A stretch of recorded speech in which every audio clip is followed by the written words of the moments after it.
Hello everyone! Today we're stepping into an unusual but fascinating part of history. What made the Nazis' fashion so powerful? Now, this might sound weird or even shocking, but bear with us. We're specifically looking at why they paid so much attention to the looks and how this played a key role in the terrifying rise to power. Moreover, we'll be looking at certain haircuts, clothes and the role of their massive propaganda, all picked not just because they look good, but because they could be used to spread their message. But before we dive in, we want to make it very clear we're only exploring the history, not supporting or praising the terrible things the Nazis did. So as we uncover this often missed part of the Nazi time in power, we're not just sharing facts, we're going on a journey that will help us understand how looks can be used to push ideas, move crowds, and even change history. This is all about showing how powerful style can be, even when it hides or makes light of very serious issues. So let's get started. We're about to jump into the strange mix of looks and propaganda in one of the worst times in history. Let's start by looking at haircuts. Believe it or not, the Nazis used specific hairstyles to show their power. Take the Schutzstaffel or the SS for example. They had this unique look with short, shiny and neatly combed back hair. Now this wasn't just about looking good. It was all about showing off their strict discipline and the so-called tough guy image. People were actually scared of the SS, and their slick hairstyle became a symbol of that fear. Then there was Hitler himself. He had a neat side parting and a small mustache. The tiny mustache wasn't just a style statement, it was actually practical for fitting a gas mask. It's a small detail for sure, but it reminds us of the scary truth behind these looks. Now let's talk about a hairstyle that's still popular today. The comb-over fade. Yes, you heard it right. This cool haircut with short sides and a longer top was actually a big deal among German soldiers. It was easy to keep clean and handy in a fight, making it a practical choice for them. Nowadays, this haircut is seen as a trendy look, but for the Nazis it was more than just about looking cool. It was about creating a sense of order and discipline among the ranks. It's a distinct reminder of how ordinary things like haircuts can be used to manipulate and control people. Anyway, did you know the Nazis' uniforms weren't just about looking sharp? They were actually tools for spreading their message. Every bit of the uniform, from the colors to the fabric and even the badges, was carefully picked to show authority, discipline and togetherness. First, let's take a look at colors. The Nazis mainly wore black, white and red. You might ask why? Well, these were the colors of the German flag during the Second Reich, a time when Germany was very powerful. Now, this was a clever trick to stir up feelings of pride and longing for the good old days. Notably, the fabric was also a part of the plan. They used top-notch wool, leather and metals to make their uniforms look strong and last long. It was like they were saying, we're tough and we're here to stay. Then there's the shape of the uniforms. The coats were long and made the wearer look tall, strong and manly. And as you can see on the picture, the pants sat high on the waist and were paired with shiny, tall boots. This style was not only intimidating but also quite fashionable at the time, making the Nazis look trendy and mighty. Even the little bits and pieces on their uniforms were there for a reason. Now, medals and badges were symbols of their beliefs. From the scary skull and crossbones to the lightning bolt of the SS, these weren't just decorations. They were meant to scare and at the same time impress. And what about Hitler? Well, he usually wore regular clothes, especially when he first came to power. He liked simple suits and old-school Tyrolean jackets. This made him seem just like any other German, which helped him connect with the people. But when it was time for war, he'd switch to a military uniform to show he was ready for action. Even regular clothes worn by Nazi members had rules. They were expected to wear suits to fancy events to look professional and disciplined.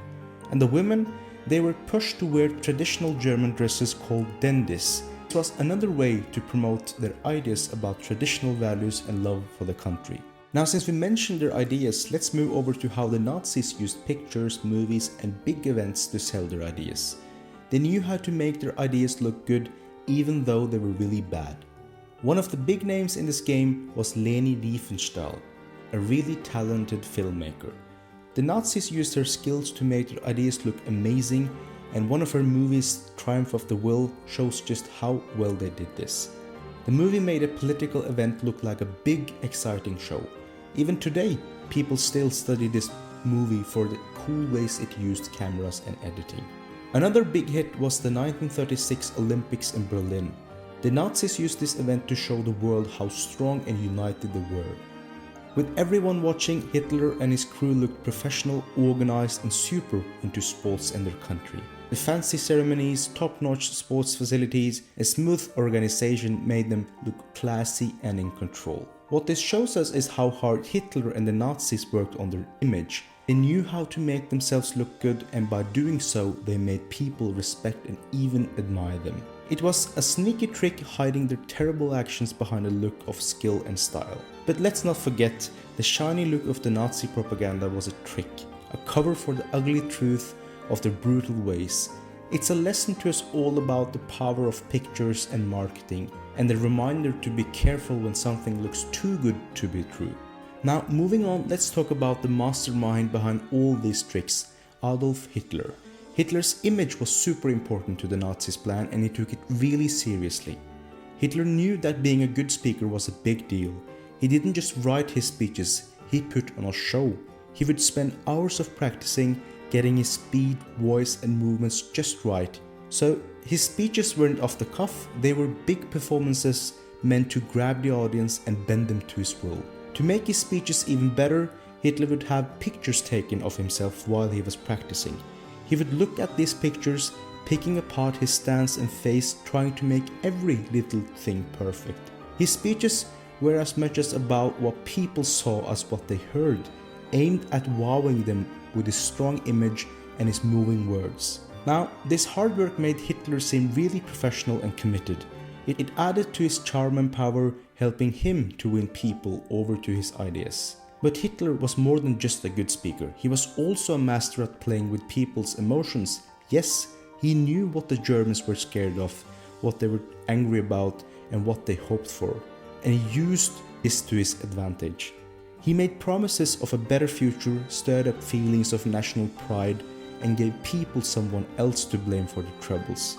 This, combined with his well-crafted image, made Hitler a dangerously good leader for his harmful ideas. Now, the fact that Hitler spent so much time on his image shows just how carefully the Nazis built their public face. They used it to win approval, keep control, and push their terrible rules. And it's a reminder to us all to be careful and think critically about smooth talkers and the power of words and image.